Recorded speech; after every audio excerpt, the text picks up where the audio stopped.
말씀을 알아가는 기쁨이 넘친다. 하이델베르크 요리문답. 우리 함께 공부해요. 우리는 계속해서 이제 우리의 감사에 대해서 살펴볼 건데요. 그 중에서 특별히 이제 십계명에 대해서 살펴보려고 합니다. 어떻게 보면은 너무나도 잘 알고 있는 내용이기도 하고, 또 이제 어떻게 보면은 아마 전혀 몰랐던 내용들도 듣게 되실 수도 있는데, 종교 개혁을 하면서 칼빈부터 시작해서 루터나 모든 사람들이 제일 중요하게 생각했던 게 기독교의 삼문서였습니다. 사도신경, 주기도문, 십계명, 이 세 가지는 정말 중요한 것이다 라고 여겨서 그거에 대해서 다 이렇게 해설서를 다 작성했었거든요. 저희는 물론 이제 하이델베르크를 중심으로 전체적으로 이 십계명이라는 것을 어떻게 이해하면 좋을지 함께 살펴보도록 하겠습니다. 첫 번째 문이 92문이 좀 많이 깁니다. 십계명 전문을 다 같이 읽어야 되는 거여서 한번 저랑 같이 읽도록 해보겠습니다. 92문, 하나님의 율법이 무엇입니까? 하나님께서는 다음과 같이 말씀하셨습니다. 나는 너를 애굽 땅 종되었던 집에서 인도하여 낸 너의 하나님 여호와라. 이 계명 너는 나 외에 다른 신들을 내게 있게 말지니라. 제2계명 너를 위하여 새긴 우상을 만들지 말고 또 위로 하늘에 있는 것이나 아래로 땅에 있는 것이나 땅 아래 물속에 있는 것에 아무 형상이든지 만들지 말며 그것들에게 절하지 말며 그것들을 섬기지 말라. 나 여호와 너의 하나님은 질투하는 하나님인지 나를 미워하는 자의 죄를 갚되 아비로부터 아들에게로 삼사대까지 이르게 하거니와 나를 사랑하고 내 계명을 지키는 자에게는 천대까지 은혜를 베푸느니라. 제3계명 너는 너의 하나님 여호와의 이름을 망령되이 일컫지 말라. 나 여호와는 나의 이름을 망령되이 일컫는 자를 지었다 하지 아니하리라. 제4계명 안식일을 기억하여 거룩히 지키라. 여세 동안 힘을 써 내 모든 일을 행할 것이라. 제7일은 너의 하나님 여호와의 안식일인즉 너나 내 아들이나 내 딸이나 내 남종이나 내 여종이나 내 육축이나 내 문 안에 든 객이라도 아무 일도 하지 말라. 이는 여세 동안 나라 여호와가 하늘과 바다와 그 가운데 모든 것을 만들고 제7일에 쉬었습니다. 그러므로 나 여호와가 안식일을 복되게 하여 그날을 거룩하게 하였느니라. 제5계명 공경하라. 그리하면 너의 하나님 나 여호와가 내게 예수께서 내 생이 길리라. 제6계명 살인하지 말라. 제7계명 간음하지 말지니라. 제8계명 말지니라. 제9계명 내 이웃에 대하여 거짓 증거하지 말지니라. 제10계명 내 이웃의 집을 탐내지 말지니라. 내 이웃의 아내나 그의 소와 그의 낙이나 물은 내 이웃의 집을 말지니라. 아멘. 네, 저희가 오늘 이제 살펴볼 내용은 이제 십계명입니다. 그 중에 이제 첫 번째로 살펴볼 건 십계명에서 가장 중요한 게 뭔지 살펴보려고 하는데, 그 내용을 좀 보기 이전에 물론 이제 이 계명을 다루면서 한 번 더 말씀을 드리긴 할 건데, 십계명이 카톨릭이랑 우리랑 다르다라는 거 알고 계시죠? 자, 개신교의 십계명은 우리가 아까 읽은 대로 4계명까지 하나님에 대한 계명이에요. 근데 카톨릭 십계명은 3계명까지밖에 없습니다. 하나님에 대한 계명이. 그리고 여기서 뭐가 없냐면요, 우상을 만들지 말라는 계명이 없어요. 왜 없는지 아시나요? 네. 그 친구들은 우상이 없으면 안 되기 때문에 우상을 만들지 말라는 계명을 없애고 대신 뭔 계명을 넣어놨냐? 10계명을 두 개로 나눴어요. 집을 탐내지 말라, 이웃의 아내를 탐내지 말라라고 해서 10계명을 두 개로 이렇게 나눠놨다. 이 정도 이해해 주시면 될 것 같습니다. 이제부터 저희가 십계명을 살펴볼 건데, 십계명도 아까 잠깐 말씀드린 것처럼 카톨릭이랑 개신교랑 다른 점이 이렇게 나타납니다. 카톨릭에서 특별히 이제 이 계명을 없앤 이유는 간단해요. 걔네들은 우상이 있어야 되거든요. 그 평신도는 우매하고 평신도는 하나님에 대해서 알 그게 없어서 성경을 읽으면 안 되고 중세까지였는데요. 그래서 걔네들이 했던 방법이 그 성화와 성상은 정확하게 이렇게 말해요. 멍청한 이들을 위한 성경이다라고 이렇게 하는데, 그거를 이제 개신교에서 얘가 좀 더 이제 격화시켜서 이제 멍청한이다라는 표현을 쓰는 건데, 원래는 우매한 자들을 위한 성경이다라고 해서 그것들을 사용한다라는 겁니다. 그런데 우리가 기억해야 되는 건 분명히 십계명은 우상을 만들지 말라라는 계명이 들어있다라는 거예요. 그래서 이제 저희가 이제 십계명 가운데서 살펴보려고 하는 건 제일 처음에 십계명에서 가장 중요한 게 뭔지를 설정하고 가야 한다라는 겁니다. 우리가 보통 십계명이다라고 하면 제일 중요한 게 각 계명들이 중요할 거라고 생각을 해요. 그렇죠? 그 앞에 있는 4개의 계명과 뒤에 있는 6개의 계명이 2개의 틀을 이루어 하나님 사랑, 이웃 사랑을 이룬다. 그래서 그 계명들이 정말 중요하다. 그럼 만약에 오늘 담임 목사님께서 설교하셨던 대로 둘 중에 더 중요한 게 있다라고 한다면 하나님이 첫째 되는 계명이고 둘째 되는 계명이 이웃사랑이다라고 생각을 하는데 사실 더 중요한 부분이 있습니다. 십계명이 주어지면서 하나님께서 이스라엘 백성들에게 말씀하신 내용이 있어요. 이거를 이제 서원이라고 하는데요. 서원 내용을 보면 이렇게 나옵니다. 함께 읽어볼게요. 시작. 나는 너를 애굽 땅 종되었던 집에서 인도하여 낸 너의 하나님 여호와로다. 이게 왜 중요하냐면요. 율법이 주어졌던 그 상황도 은혜로부터 시작됐다라는 것을 가르쳐 주기 때문에 이게 너무 중요한 겁니다. 우리가 세대주의의 영향이 좀 많이 강해서 구약은 율법의 시대, 신약은 복음의 시대 이렇게 생각하는 경우가 있는데요. 성경은 신구약의 한 권의 성경입니다. 또 나눠져 있지 않고요. 같은 이제 계열로 이렇게 흘러가는데 언약의 흐름으로 흘러가는데 이 십계명, 즉 모세 언약의 한 부분이 십계명마저도 이들에게 애굽 땅에서 구원해낸 다음에 내가 너희의 이제 신이니까 너희 나의 이 율법을 좀 지켜주지 않을래? 라고 하나님께서 요청한다라는 것이죠. 그래서 모든 규율을 알기 이전에 이들이 왜 규율을 받았으며 이 규율을 지켜야 되는 당위성이 어디 있는가라고 물었을 때는 십계명, 서원인 출애굽기 20장 2절 말씀을 우리가 반드시 이해하고 넘어가야 한다라는 말씀을 드리도록 하겠습니다. 다 여기까지 이해가 되시죠? 네. 그래서 율법도 절대 조건부터 시작한 게 아니다라는 거예요. 이스라엘 백성을 먼저 하나님께서 주권적으로 400년간 종되었던 땅에서 끄집어낸 다음에 그들에게 율법과 그리고 율법을 지키지 못할 걸 아셨기 때문에 제사법을 주셨다라는 그런 개념을 가져주시면 됩니다. 자, 그러면 우리가 사실 이미 벌써 말했지만 한번 다시 읽어보도록 하겠습니다. 93문 십계명은 어떻게 나뉩니까? 두 부분으로 나뉩니다. 첫 부분은 하나님에 대한 우리의 기대를 가르치며 둘째 부분은 이웃에 대한 우리의 의무를 가르칩니다. 이 십계명의 구분에 대해서 이제 우리 살펴보려고 합니다. 특별히 전통적으로 십계명은 보통 카톨릭교도 좀 다르긴 하지만 기본적으로 두 부분으로 나눈다라고 교회는 말합니다. 자, 첫 번째 저는 이제 카톨릭 출신 아니니까 개신교 입장에서만 말씀드릴 거예요. 네, 첫 번째 1에서 4계명 하나님에 대한 의무, 그리고 5에서 10계명 이웃에 대한 의무로 이렇게 구분되고 있다라는 것이죠. 물론 이제 하일데베르크에서 이것을 의무다라고 표현했지만 웨스트민스터 소유리 문답 42문에서는 이것을 사랑으로 표현하고 있어요. 예수님께서 이걸 사랑이다라고 얘기를 했었기 때문에. 즉 하나님을 사랑하고 이웃을 사랑하는 건 우리에게 가장 기본이 된다라는 겁니다. 기본이 되는 것과 동시에 이것은 우리에게 또한 의무다라는 것을 우리가 반드시 기억해야 한다라는 것이죠. 그래서 십계명은 우리가 배운 대로 율법의 대강령으로 하나님 사랑과 이웃 사랑으로 구약적 전통에 의거해서 나눠지고 있고, 또한 이 구약적 전통을 신약에서도 누가 사용하셨던 거냐? 예수님께서 우리에게 십계명을 가르쳐 주시면서 첫째 되는 계명은 하나님에 대한 계명이고 둘째 되는 계명은 이웃에 대한 계명이다라고 분명히 말씀해 주고 있다라는 겁니다. 그래서 여러분이 이제 십계명을 이해할 때 반드시 놓치면 안 되는 게 서원이 제일 중요하다라고 했죠. 즉 서원부터 시작하는 그 순서를 놓치면 안 됩니다. 우리가 가끔가다 많이 착각하는 게 하나님 사랑은 뭐 당연한 거 아닌가요? 라고 그냥 밑바닥에 깔고 그 다음에 뭐 무조건 이웃 사랑, 우리가 뭐 실천 뭐 이렇게 얘기하는 경우가 있어요. 근데 그거 틀린 겁니다.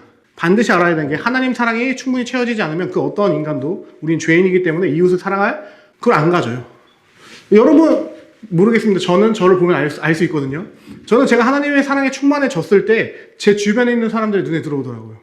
그거와 마찬가지로 우리 인간은 기본적으로 나를 중심하는 존재이기 때문에 우리는 하나님에 대한 사랑이 충만해지지 않으면, 하나님이 베풀어 주신 그 은혜가 무엇인지 깊게 깨달아지지 않으면 이웃에 대한 사랑을, 심지어 제일 먼저 나오는 부모에 대한 사랑마저도 우리는 하기 쉽지 않은 존재들이다라는 것을 기억해 주시면 될 것 같습니다. 그래서 이제 본격적으로 1계명을 살펴볼 건데, 그 전에 반드시 여러분이 기억해야 되는 게, 10계명 하면 제일 먼저 떠올라야 되는 건 종되었던 땅에서 구원해주신 하나님의 은혜로부터 시작하는 것이고, 그리고 그 은혜에 감격된 이들이 두 번째로 하나님을 사랑해야 되는 거고, 4가지의 방법으로 하나님을 사랑하고, 그 다음으로 6가지의 방법으로 하나님의 사랑에 젖어든 이들이 이웃을 사랑해야 하는 거구나를 여러분이 반드시 이해하셔야 한다라는 말씀을 드리고 있는 겁니다. 이게 역행하면 절대 안 돼요.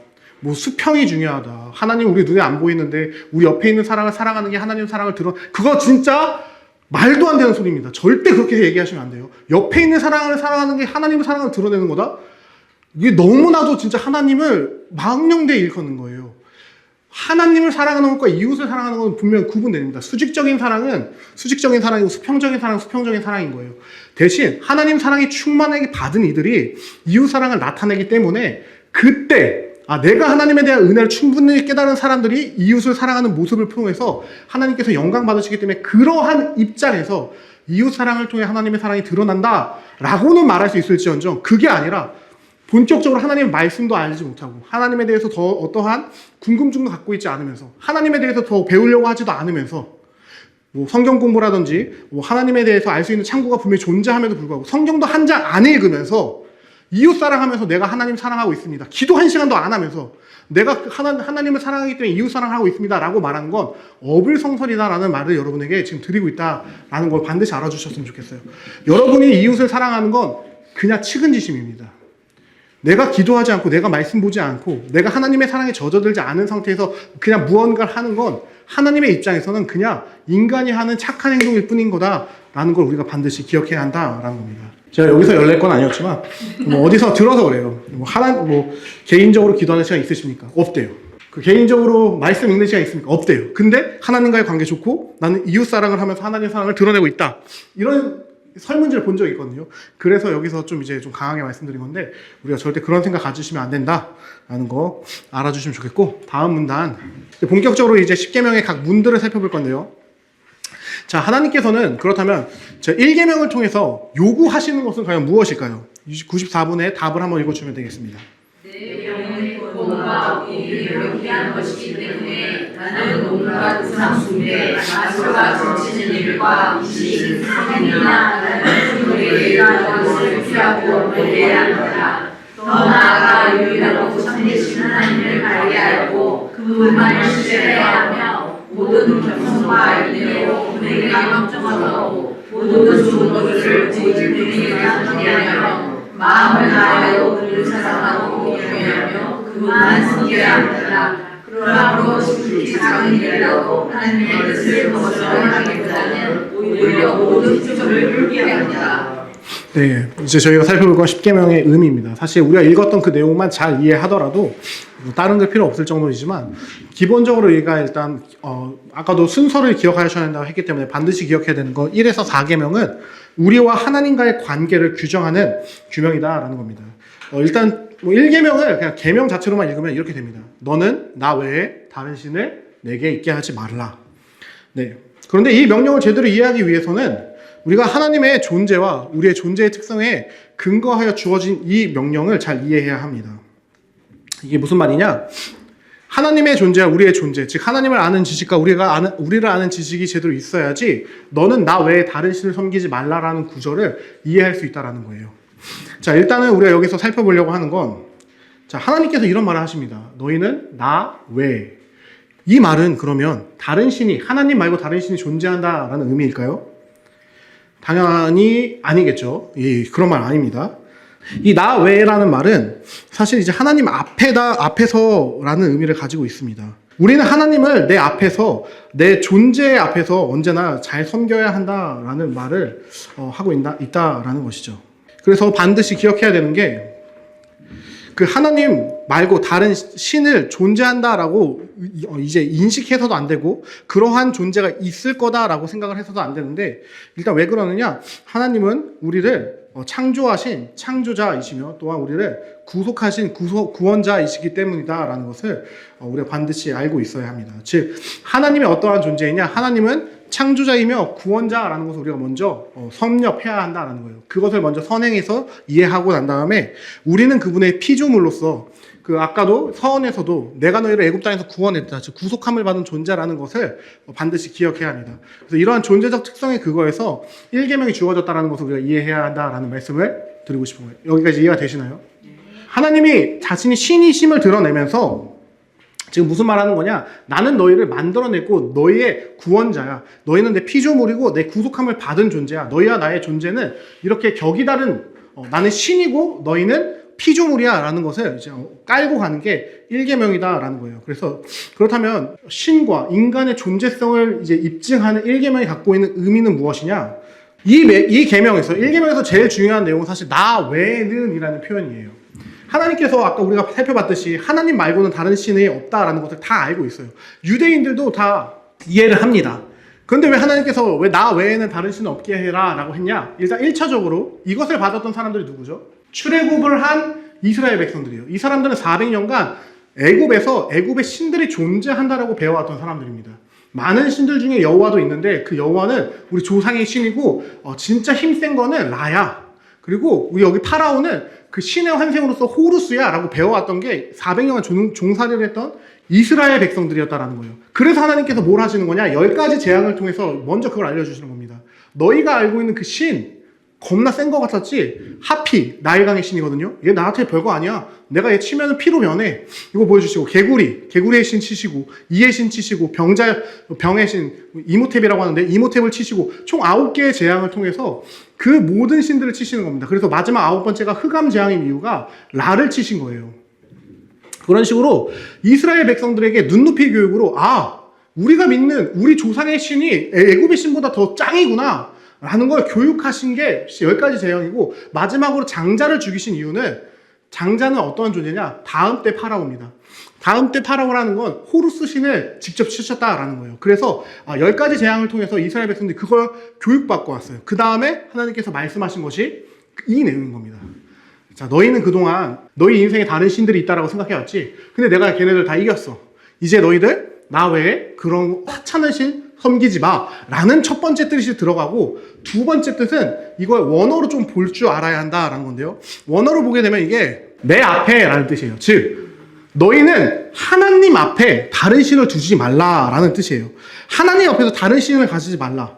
자, 그렇다면 하나님 앞은 어디냐? 하나님 앞은 어디일까요? 반대로 뒤집어 생각하면 하나님 앞에 아닌 곳이 있을까요? 하나님은 초월하시면서도 내주하시는 분이시죠. 그래서 사실 하나님 앞에 아닌 곳이 세상에는 없어요. 즉 너가 살아가는 그 삶의 어떠한 상황 가운데서도 너는 나 말고는 다른 존재를 의존하면 안 되를 말씀하신 게 나 외에 다른 신을 갖지 말아라 라는 단어입니다. 그래서 이 단어가 오늘 안 오셨는데 이게 우리가 너무나도 잘 알고 있는 이 단어인 거예요. 코람 데우. 이게 데우가 신이라는 뜻이고요. 코람이 무엇 앞에라는 뜻인데, 신 앞에서 살아가라 라는 뜻을 이제 우리에게 주신 겁니다. 내 앞에 너가 살아가는 그 모든 상황 가운데서 여호와를 제외하고는 너가 신으로서 어떤 것도 갖지 마 라고 말하는 거죠. 그래서 다른 신적인 존재가 있는 것처럼 일단 생각해서는 안 됩니다. 물론 이 내용은 우리가 95문이 이제 우상 숭배에 대해서 어느 정도 얘기하는 거기 때문에 더 자세히 살펴보긴 할 건데요. 어쨌든 우리가 이 핵심적인 문제는 이겁니다. 우리의 삶의 궁극적인, 그 종국적인 근거와 가치의 원천이, 내 삶의 원동력이 여호와냐, 삼위일체의 신이냐, 아니면 다른 무언가냐 라는 질문이 사실 너는 나 외에 다른 신을 두지 말라는 거예요. 여러분의, 그러니까 이거를 하이데베크로 물어보면 이렇게 되는 거죠. 살아서나 죽어서나 너의 진짜 인생에서의 위로는 뭐야? 하나님께서 1계명을 통해서 이스라엘 백성과 우리들에게 질문하신 건 그겁니다. 너가 인생을 살아가면, 너가 삶을 살아가면 너의 삶 가운데서 너에게 있어서 가장 중요한 게 뭐니? 너가 내 앞에, 우리는 언제나 하나님 앞에 있는 존재이기 때문에 하나님 앞을 벗어날 수 없는데, 너가 내 앞에 살아가는 그 모든 순간 가운데서 나 말고 너에게 중요한 게 있어? 라는 질문이, 너는 나 외에 다른 신을 갖지 마라. 내 앞에서 다른 신을 갖지 마. 라고 한다라는 거예요. 그래서 사실 이 질문은, 이 1계명은 우리에게 이 질문을 던지는 겁니다. 우리는 과연 무엇을 위해 사는가? 우리의 삶의 목적은 무엇인가?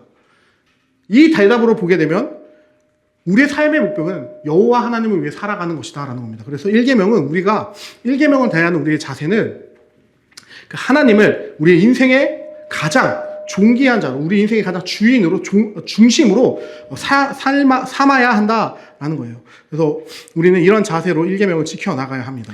하나님이 우리의 절대적인 섬김을 받아 마땅하다라는 생각을 우리가 가져야 한다는 거죠. 우리의 존재 자체가 하나님의 존재에 의거해 있다라는 생각을 놓치면 안 된다라는 겁니다. 그래서 하나님이 우리의 섬김을, 절대적인 섬김을 받아 마땅한 분이라는 것이 우리에게 가득 차야 한다라는 거예요. 그러니까 내가 내 삶, 내 앞에서, 하나님의 앞에서라는 말은 온생애라고 했잖아요. 온생애 가운데서 여호와만을 섬기겠다라는 그 생각이, 여호와만으로 만족하겠다라는 그 생각이 내 인생에 가득 차 있냐? 라는 질문이 사실 1계명에 있다라는 겁니다. 그래서 우리가 1계명을 대하는 바른 자세는 무엇보다 우리는 하나님이 아니고서는 우리 존재 전체의 공허함이 가득하다는 것을 느낄 정도로 하나님을 절실하게 그리고 절대적으로 필요로 해야 한다. 이게 쉽게 말하면 하나님 아니면 우리 마음속에는 뻥 뚫려 있다라고 매일같이 느껴야 한다는 거예요. 그 내 마음속에 뻥 뚫려 있는 그 구멍을 채워줄 수 있는 분은 무한하신 여호와 하나님밖에 없다라는 것을 우리는 고백하는 존재가 되어야 한다라는 겁니다. 1계명은 우리에게 그래서 너의 존재성, 너라는 존재는 어디에 기대어 있니? 라고 묻고 있는 겁니다. 그래서 이거에 대해서 시편 73편 25절은 이렇게 말하는 거죠. 하늘에서는 주 외에 누가 내게 있으리요? 땅에서는 주밖에 나의 사모할 자가 없나이다. 이거뿐만 아니죠. 또한 또 나와요. 하나님이여 사슴이 쉬는 물을 찾기에 갈급함, 해갈의 고통. 지금 내가 물을 안 먹으면 죽을 것 같은 그 마음으로 내 영혼이 주를 찾기에 갈급하나이다. 우리는 이 마음을 여호와 앞에서 일주일 내내 모든 삶의 순간에서 가져야 한다라는 가르침을 주고요. 또 욥기를 통해서도 이렇게 말씀하십니다. 내가 알기에 나의 구속자가 살아계시니 후일에 그가 땅에 서실 것이라. 내가 친히 그를 보리니 내 눈으로 그를 보기를 외인처럼 하지 않을 것이다. 내 마음이 초급하구나. 하나님을 보고 싶어서 어쩔 줄 몰라 하는 그런 삶의 태도가 있어야 한다는 겁니다. 그래서 제가 말씀드린 거예요. 내가 말씀도 안 읽고 기도도 안 하면서 뭐 이웃에게 뭐 10,000원을 주든 빵을 사주든 그런 거 아무리 해봤자 하나님은 우리에게 아무런 감흥도 못 느끼신다라는 거예요. 우리의 존재 자체가 하나님께 기대어 있기 때문에 하나님의 어떠하심을 계속 갈구하는 상태가 되어야지만 하나님께서는 그 상태에서 우리에게 그 사랑이 가득 차게 하시고 내게 가득 찬 그 사랑이 내게서 넘쳐서 옆으로 흘러가게 하신다라는 겁니다. 그래서 무조건 중요한 건 첫째 되는 계명은 하나님의 사랑이다라는 거예요. 우리가 하나님을 이 정도로 시편의 시인들이 그 갈급함으로 찾았던 것처럼 그렇게 너무나도 보고 싶어 했던 것처럼 우리는 하나님을 갈급해야 하고 소망해야 한다라는 겁니다. 두 번째로 이제 이런 것들을 우리가 생각해야 합니다. 우리가 우리의 존재 전체를 다하여 하나님을 섬겨야 한다라고 강조되고 있다는 것을 놓치면 안 돼요. 계속 말씀드리는 거지만 1계명은 계속해서 우리의 존재성을 계속 물어보는 거예요. 너 진짜 하나님 아니고선 답이 없어? 너 정말 살아서나 죽어서나 너의 온 생애를 통해서 하나님만을 찾기로 맹세하는 사람이야? 라는 것을 물어보고 있다는 거예요. 그리고 이걸 뒤집어서 얘기하면 어떤 거냐? 하나님은 우리에게 전체를 요구하신다는 겁니다. 그래서 이런 말이 있죠. 하나님이 1순위예요. 이거 틀린 말이라는 거 들어보신 적 있죠? 제 마음에 하나님이 1순위입니다. 그러면 그 말은 무슨 말이에요? 뭐 2순위, 3순위, 4순위가 있다는 거잖아요. 하나님은 그걸 싫어하신다는 겁니다. 하나님은 우리의 전체를 하나님의 영순위이자 끝순위가 되어야 된다는 거예요. 내 인생에서 가장 중요한 처음부터 끝은 오직 하나님이다. 하나님은 그래서 우리에게 너는 나 외에 다른 신을 섬기지 말아라 라고 하면서 하나님과 우리의 관계가 절대적인 관계가 되어야 한다. 그래서 이것을 예수님께서는 어떻게 표현하냐? 신명기에 나와서 말씀 반복하신대요.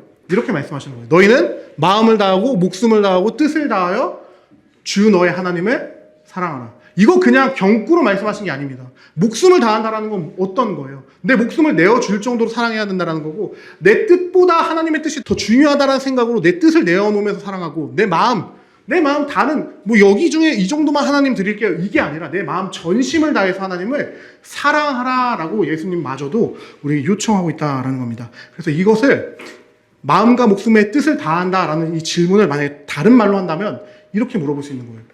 너희의 인생의 주인은 누구니? 그래서 사도 바울이 말하죠. 내가 살아서나 죽어서나 난 나의 것이 아니오 그리스도의 것입니다. 내가 먹든지 마시든지 무엇을 하든지 나의 주인이신 그리스도의 영광을 위해 나는 살아갑니다. 즉 1계명은 사실 성경 전체를 관통하는 내용이다라는 겁니다. 하나님께서 우리에게 그런 얘기 자주 하시죠. 나는 질투하는 하나님이다. 이거 사실 우리가 이해할 수 있게 쉽게 표현해 주신 건데 하나님은 질투 같은 거 안 하세요. 그냥 우리 인간이 이해하기 쉽게 하라고 이제 알려주신 건데 그만큼 우리가 다른 존재에게 마음을 뺏기는 걸 싫어하신다라는 것을 강력하게 표현하시는 겁니다. 하나님은 자신의 백성에게 자신의 자녀가 온전히 자신만을 의존하기를 소망하십니다. 자, 그렇다면 하나님만 섬기지 않는 걸 우리가 우상숭배라고 하잖아요. 그래서 이 1계명을 이제 2계명으로 넘어가기 직전에 우리에게 이제 하일레베르크 요리문답의 선배님들은 이렇게 물어봐 줍니다. 그러면 하나님만 섬기지 않고 우리가 마음과 목숨과 뜻을 다하고 나의 인생의 주인으로서 하나님을 섬기지 않는 것을 우상숭배라고 할 텐데 그러면 진짜 그게 우상숭배가 맞습니까? 라는 것을 알아보기 위해서 95문에 우상숭배란 무엇입니까? 라고 묻고 있다라는 것이죠. 함께 읽어볼게요. 시작. 우상숭배란 하나님 대신 혹은 하나님과 나란히 다른 어떤 것을 신뢰하거나 원하여 수요하는 것입니다. 네, 이게 정말 중요한 개념입니다. 우상 숭배가 우리가 정말 잘 이해해야 되는데요. 우상 숭배는 기본적으로 1계명을 어기고 2계명을 어기는 겁니다. 이 우상 숭배가 어떤 형상을 만드는 방향이 되면 그건 2계명을 어기는 게 되고, 내 마음속에서라도 하나님보다 더 사랑하는 게 존재하면 그거는 1계명을 어긴다라는 거예요. 자, 기본적으로 이건 뭐냐? 기본적으로는 가장 세팅되어 있는 기본값은 하나님 외에 다른 어떤 신적인 존재를 인정하고 섬기는 게 우상숭배라고 합니다. 그래서 대표적으로 그 당시 사람들에게는 뭐 이런 그리스 로마 신화, 북유럽 신화, 그 다음에 뭐 이런 고대 근동의 바알, 뭐 다음에 이집트 신화, 뭐 메소포타미아의 마르두, 이런 신들을 섬기는 게 기본적으로 우상숭배고, 우리나라로 치면은 뭐 조상신, 뭐 몬신, 뭐 이런 거 있잖아요. 이런 걸 섬기는 게 기본적으로 우상숭배예요. 근데 하나님께서는 이것만 우상숭배라고 보지 않으십니다. 여기서 더 발전하면 어떻게 되냐? 그것 자체를 섬기는 것도 우상숭배인데, 하나님과 이 신들을, 다른 신을 함께 섬기는 거를 또 하나님은 우상숭배로 여기신다라는 거예요. 근데 중요한 건 사실 여기까지 기초적인 겁니다. 인간은 여기에 잘 빠져요. 칼빈은 그래서 인간을 향해서 우상의 공장이다라고까지 이야기를 할 정도로 인간은 하나님과 다른 존재를 섬기는 걸 너무너무 좋아합니다. 대표적으로 저한테는 뭐 해율이가 우상이 될 수도 있겠죠. 그런 것처럼 우리는 기본적으로 다른 존재를 이제 신으로 섬기는 게 강하다라는 거예요. 근데 제가 여러분에게 드리고 싶은 건, 해율이가 나와서 이미 대충 눈치는 채셨겠지만, 만약 우리 중에 이제는 뭐 제우스를 섬기시는 분 계세요? 토르 막 영화 보면서 와 나의 토르시여 막 이렇게 하시는 분이 이제 없잖아요. 심지어 뭐 이제 뭐 무당이나 이런 분들은 아직 있긴 하지만, 우리가 기본적으로 옛날처럼 막 뭐 그런 엄청 막 신 막 이런 거를 섬기진 않아요. 그런데 여기서 우리가 이제 더 그래서 발전해야 합니다. 그럼 만약에 우리가 이제 신을 섬기는 것, 신적인 존재를 섬기는 것만 우상숭배인가? 라고 했을 때 제가 드릴 수 있는 말은, 무신론과 불가지론 이것도 이제 우상숭배다라는 거예요. 대표적으로 과학자들이 많이 따르는 거죠. 뭐 신은 없다, 신이 있는지 없는지 모른다. 이건 왜 우상이냐? 인간의 이성이 하나님의 말씀보다 더 먼저 나왔기 때문에 이것을 기본적으로 우상이다라고 봅니다. 하나님께서 분명히 자신의 존재가 있다라고 성경 가운데 계시하셨는데, 인간이 내가 과학적으로 발견했을 때 신은 없어, 신이 있는지 없는지 난 모르겠어 라고 판단 내리는 게 자신의 이성을 하나님의 말씀보다 더 높게 평가한 거기 때문에 우상이다라는 거예요. 그래서 우리가 오늘 이제 기동사님의 설교 제목이 너무 좋았는데, 합리적이지 않아도 합리적이신 하나님. 근데 인간의 눈에는 전혀 합리성으로 보이지 않아도 하나님의 말씀이 더 합리적이다라고 우리는 받아들이는 그런 태도가 필요하다는 거예요. 그래서 이것이 기본적으로 이제 여기까지가 우상이다라는 걸 알아주시면 좋겠고, 그리고 이제 충격적이면서도 이제 여러분들에게 도전적인 말씀을 드리고 싶습니다. 사실 앞에 있는 건 우리가 교정하면 교정할 수 있어요. 근데 중요한 건 여기 나오는 게 제일 문제입니다. 성경은 우상숭배를 뭐라고 말하냐면요, 성경에 계시된 하나님을 충실하게 믿지 않는 모든 생각과 1계명에 반하는 모든 것을 우리 우상숭배라고 얘기한다라는 거예요. 여기서 제가 가장 많이 예로 드는 게, 그 이스라엘 백성들이 시내산에서 금송아지를 만들었던 장면을 많이 얘기 듭니다. 거기서 보면은 처음에 백성들이 우리를 애굽 땅에서 인도해낸 하나님이다라고 고백을 하는데, 거기서 아론이 아예 그 금송아지에 대해서 뭐라고 얘기하냐면요, 여호와다라고 지칭을 해버려요. 네. 하나님께서, 그러니까 이스라엘 백성들은 금송아지를 섬긴 게 아니라 여호와의 형상을 만들었을 뿐입니다. 근데 하나님께서 뭐라고 하셨죠? 어떠한 형상으로도 나를 만들지 마라. 인간이 고안해낸 방법으로 하나님을 섬기는 거 하나님은 우상숭배라고 여기신다는 거예요. 그래서 어떻게 됐죠? 이스라엘 백성들이 레위지 파손에 엄청나게 죽어나가요.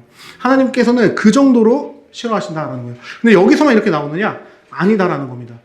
구약성경이 진행되는 가운데서 이스라엘 백성들이 하나님을 자기 마음대로 섬겼던 때가 많아요. 그때마다 하나님께서는 그것을 우상숭배다라고 얘기하십니다. 대표적으로 이제 또 여로보암이 단과 베델에 금송아지를 만들어 놓고 이것이 너희를 구원해내 우리 민족이 이끌었던 여호와다라고 선포한단 말이에요. 뭐 그런 것도 문제가 있었고, 더 나아가 거짓 선지자들이 있었죠.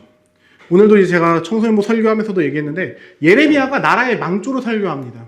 우리나라 망할 거예요. 하나님께서 모세 언약에 그거에서 우리나라 망하게 한답니다. 근데 그때 하나라는 사람이 나타나요. 그러면서 예레미야 뺨 때리고 막 감옥에 가두고, 예레미야 막 그 이상한 거 부셔뜨리고 막 이러면서 뭐라고 하냐면, 이런 근본도 없는 이제 선지자야. 우리 하나님께서는 다윗 언약에 근거하여서 우리 남유다는, 저 북쪽에 있는 이스라엘 백성이면 모르겠지만 남유다는 절대 멸망하지 않을 거야 라고 선포한다는 거예요. 근데 하나님께서는 그것을 우상숭배라고 여기셨습니다. 분명히 다윗 언약까지 언급하며 하나님께서 약속하신 그 영원한 약속을 들먹이면서 얘기하지만 하나님께서는 본인이 말씀하신 대로 믿지 않는 것은 분명히 거짓 선지자의 고백이고 거짓 선지자의 말씀 선포이며 그것은 나를 섬기는 게 아니다라고 방점을 찍고 있다라는 겁니다. 그래서 우리가 반드시 알아야 합니다.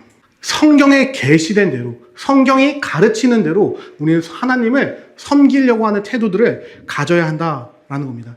그래서 이게 대표적으로 제일 이제 극심하게 나타나는 게 어떤 데냐? 나를 너무 사랑해요. 인간을 너무 사랑해요. 그래서 하나님이 마치 자기 자신을 위해 존재하는 것처럼 생각하는 것도 역시 하나님을 하나님답게 섬기는 거 아닙니다. 사랑이 많으신 하나님. 은혜가 충만하신 하나님. 나에게 이것을 베푸시고 나 이렇게 이끄시고.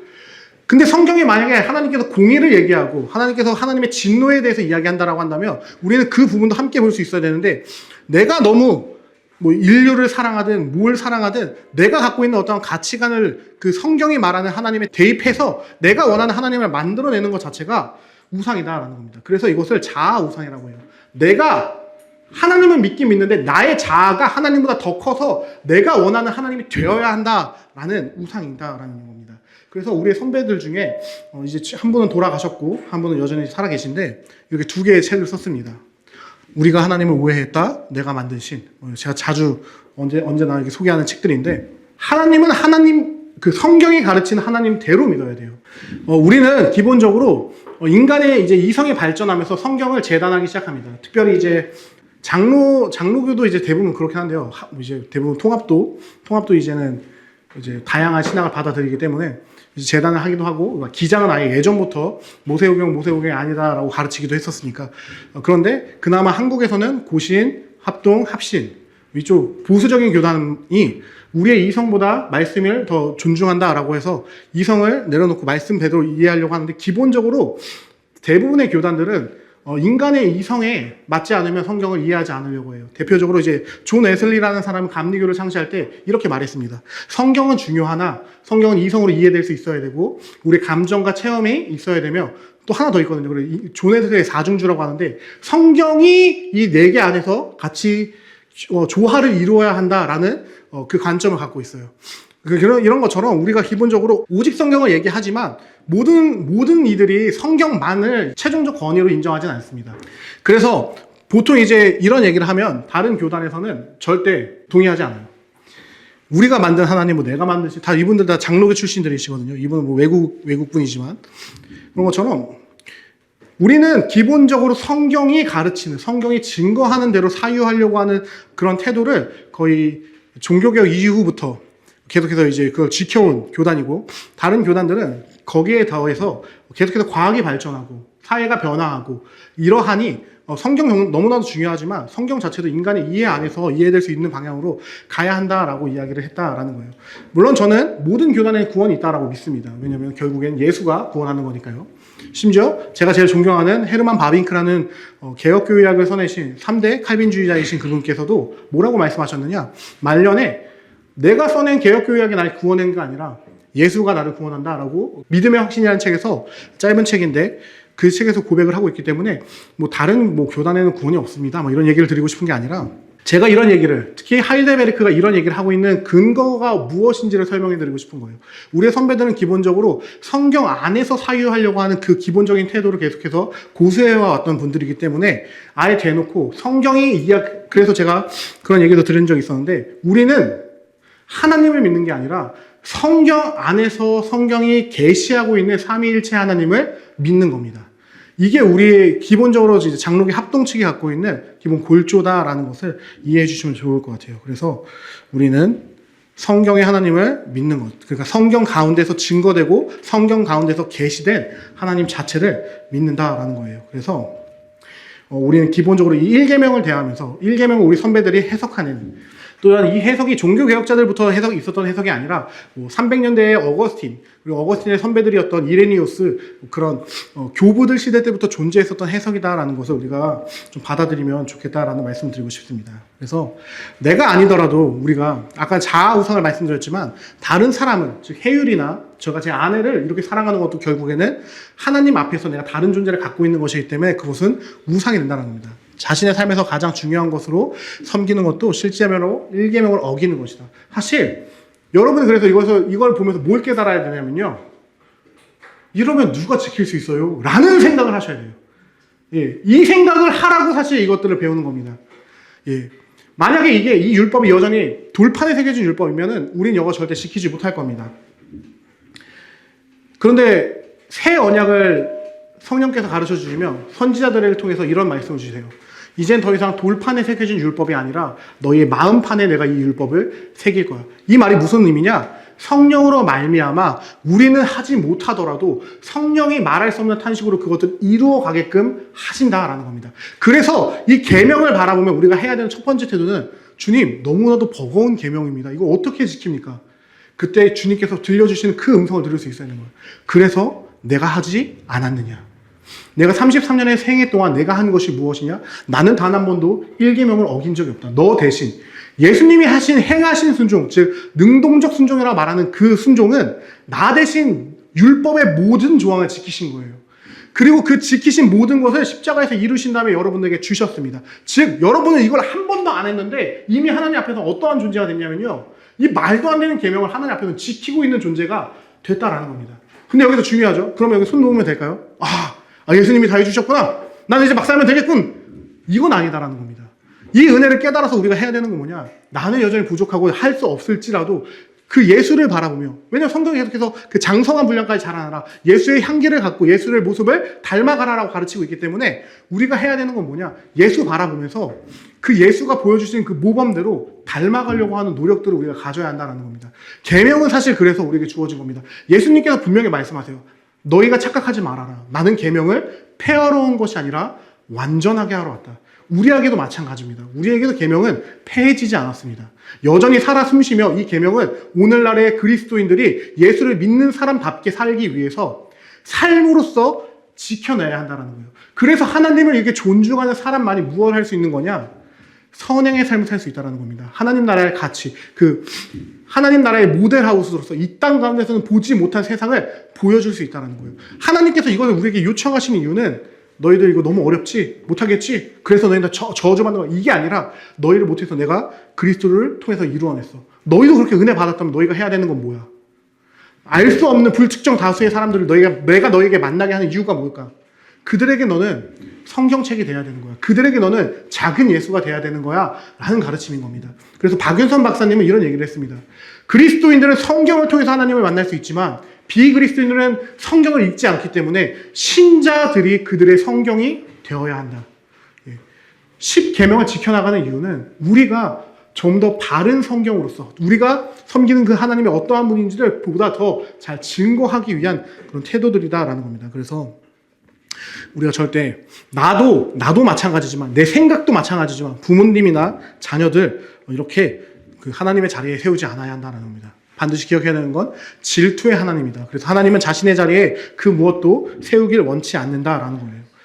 그래서 기억해 주시는 건 가족 지상주의, 민족 지상주의, 민족주의, 인종차별주의, 인류 지상주의, 인간주의, 이 모든 것. 그래서 이거 결국에는 나오는 게 뭐예요? 인권이란 말이 나오잖아요. 저는 인권을 왜 싫어하냐면 인권이 강하게 대두되면 대두될수록 신권이 약해집니다. 하나님의 하나님 되심이 너무 약해져서 전 인권을 싫어하는 건데 여러분들은 인권을 사랑하세요. 네, 이건 저니까. 그래서 제가 말씀드리고 싶은 건 이 책에도 썼지만 하나님보다 인권을 우선시하는 건 잘못됐다라는 겁니다. 즉 우리가 인간의 권리를 존중하는 이유는 하나님의 형상으로서 그 존재가 존재하기 때문에 존재한다라는 것을 기억해 주시면, 우상숭배란 간단히 말해서 성경이 말하는 하나님께만 돌려져야 하는 영예와 경배, 감사, 신뢰를 다른 존재에게 돌리는 것이다라는 것을 반드시 기억해 주시기 바랍니다. 우리는 이 모든 것을 오직 삼위 하나님에게만 돌려야 합니다. 이것은 분명히 성경이 우리에게 가르치는 바다라는 것들을 기억해 주시면 좋겠어요. 그래서 성경이 가르치고 있는 대로, 성경이 증거하고 있는 대로 그 하나님을 온전히 사랑함으로 그 하나님이 베풀어 주신 그 은혜에 감격하여 그 은혜가 이끄는 대로 그 삶을 살아내길 간절히 소망합니다. 여러분이 10계명이 왜 감사 파트에 있는지, 감사는 결국 삶이랑 연결되는 거거든요. 왜 삶과 연결되어야 하는 그 파트에 이 10계명이 존재하는지를 계속 고민했으면 좋겠습니다. 그리고 여러분의 삶을 영원히 지옥불에서 불탔어야 되는 우리와 같은 존재들을 먼저 그 지옥불에서 건져 올려주심으로, 먼저 은혜 받은 사람으로서 만들어 주심으로 우리에게 하나님께서 요청하시는 건 때를 얻든지 못 얻든지 복음을 증거하고, 그렇기 때문에 하나님께서 택하신 그를 우리가 불러내는 것은 아니지만, 제가 제일 좋아하는 말이 있는데요. 내가 회심시킬 수는 없지만 회심시킬 것처럼 설교를 준비하고 설교를 해야 된다라는 말이 있습니다. 이거는 우리 개혁주의 안에서 가장 중요한 말인데, 어떤 말이냐? 결국 하나님께서 사람을 변화시켜요. 그런데 목회자는 그럼에도 불구하고 내가 회심시킬 수 있는 것처럼 준비해야 한다는 겁니다. 게을르게 할 수 없고 대충 할 수 없다는 거예요. 어차피 하나님께서 하시는데 뭐 들을 게 있는 자만 듣겠지, 이런 태도를 갖는 게 아니라 최선의 것으로 어떻게 하면 조금이라도 더 사람적인 방법을 통해서라도 그 사람들에게 듣게 할지, 그 사람들의 마음에 성령께서 역사하게 할 수 있을지를 고민하면서 우리가 해야 된다는 거예요. 그렇기 때문에 여러분도 여러분의 삶 가운데서 하나님께서 다 하시겠지가 아니라 나를 그곳에 보내신 이유가 있다는 겁니다. 나를 그곳에 세워놓으신 이유가 있다는 거예요. 나에게 많은 생각들을 하게 하시는 이유가 있다는 거예요. 그렇다면 그 생각과 그 마음의 뜻과 내가 존재하는 그 모든 것을 합치하면 결과적으로 나오는 행동은 뭐냐? 내가 하나님을 온전히 존중하기 때문에, 내가 온전히 하나님만을 섬기기 때문에 하나님이 바라시는 그 일을 나는 그 자리에서 해낸다라는 겁니다. 그래서 예수 믿는 자답게 살아야 하는 거예요. 가정에서도, 직장에서도, 친구 관계에서도, 그 어느 곳에서 내가 존재하는 그 모든 곳이 하나님 나라가 되게끔 해야 하는 겁니다. 그래서 여러분이 이 10계명을 배워나가면서 정말 하나 계속해서 그것을 염두하면서 배우셨으면 좋겠습니다. 이 10계명을 배우는 것은 내가 일주일 내내 교회, 즉 하나님 나라의 모델하우스로서 살아내는 방법을 배우는 거구나 입장을 갖고 이 배움의 시간들을 나아갔으면 좋겠다라는 말씀 드리면서 제 강의는 여기서 마치도록 하겠습니다. 이번 주는 79장과 이제 210장 찬양해 주시고 출애굽기 20장 3절, 즉 1계명을 가지고 함께 나눠주시면 되는데, 간단하게 말하면 결국 이거예요. 우리는 하나님만 섬겨야 합니다. 내가 만든 하나님을 섬기는 게 아니라 성경에 말한 하나님만을 섬겨야 돼요. 여러분이 하나님보다 더 사랑하는 게 있으면 그거 우상숭배래요. 이 말만까지만 전달하셔도 됩니다. 이게 자체가 사실 10계명, 1계명이 우리에게 말해주고 있는 내용이니까 그걸 가지고 그러면 나는 어떻게 살아야 할지를 고민하는 여러분들이 되길 바랍니다. 그래서 제가 이제 준비한 은혜 나누기는 좀 많은데, 그래서 10계명은 구원의 조건이 아니다라는 것을 반드시 기억해 주셨으면 좋겠어요. 이거는 신의 산 이후, 모세 시대 이후부터 성경 말라기 때까지도 마찬가지예요. 구약에서도 히브리서 11장에서 가르치는 것처럼 믿음으로 구원받습니다. 율법으로 구원받는 게 아니다라는 거 반드시 기억해 주시고, 그럼 10계명에서 가장 중요한 것은 무엇이냐? 서언이다. 은혜 자체가 10계명에서도 중요하다라는 걸 기억해 주시면, 다른 신이 있다라는 근거이냐? 당연히 아니죠. 다른 신이 있다라는 얘기가 아니라 내 삶에 언제나 하나님 앞에서 살아가는 삶을 살아라라는 뜻이었고요. 하나님을 제대로 믿는다는 것은 어떻게 믿는 것이냐? 답은 간단합니다. 성경이 말하는 대로 말하고, 성경이 말하지 않는 것은 말하지 않는 태도로 하나님을 섬기는 게 1계명이 우리에게 요청하는 바이다라는 거예요. 물론 이제 계속 말씀드리지만 이거는 기본적으로 역사적 기독교를 어느 정도 이제 인정하는 종교개혁 기틀에 서 있는 루터파나 이제 칼빈이나 뭐 찌빙글리, 뭐 그다음 부서, 그다음에 라이프린치 이런 사람들의 영향을 받았던 유럽의 개혁 교회들에서는 기본적으로 따르는 것이나, 이제 영국에서 출발했었던 뭐 감리교라든지 감리교에서 파생됐던 성결, 성결에서 또 나오는 다른 여러 교회에서는 이 내용은 사실 안 중요할 수도 있어요. 그러나 우리가 함께 나누고 있는 교회는 대한예수교 장로의 합동 측인 오송생명교회이기 때문에 저는 역사적 기독교로서 이레니우스가 말했었고 워거스틴이 말하고 칼빈과 종교개혁자들이 말했던 그 가르침에 입각해서 여러분들에게 이 내용을 전달했다라는 거 이해해 주시면 감사하겠습니다. 그리고 이 내용들을 가지고 또 이제 이렇게 기도했으면 좋겠습니다. 1계명에 나타난 온전한 의미를 깨달아 삶의 원동력이 하나님이 되게 해달라고 기도하시며 우리가 정말 삼위일체 하나님을 위해 살아가게 해달라고 또한 성경의 하나님이 아닌 내가 만든 신을 섬기고 싶은 유혹이 들 때마다 1계명을 기억함으로 성경의 하나님이 아닌 다른 것을 섬기는 우상 숭배의 죄를 범하지 않는 사람이 되게 해달라고 이렇게 기도했으면 좋겠습니다. 사실 언제나 제가 말씀드리지만 결국 이거는 기동사님도 말씀해 주셨죠.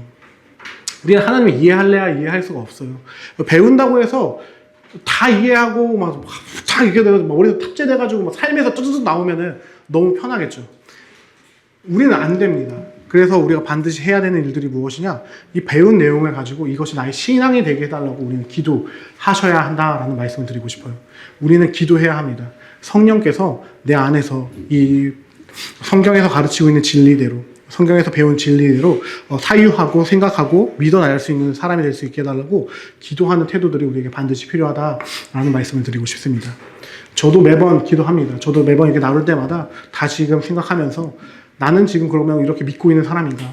여전히 나도 그렇다면 믿고 있지 않다고 하면 내가 이런 말을 할 수 있는 사람인가? 라고 생각하며 계속 기도하고 있다는 거 알아주시면 좋겠습니다. 그럼 제가 기도하고 이제 오늘 강의 마치도록 하겠습니다.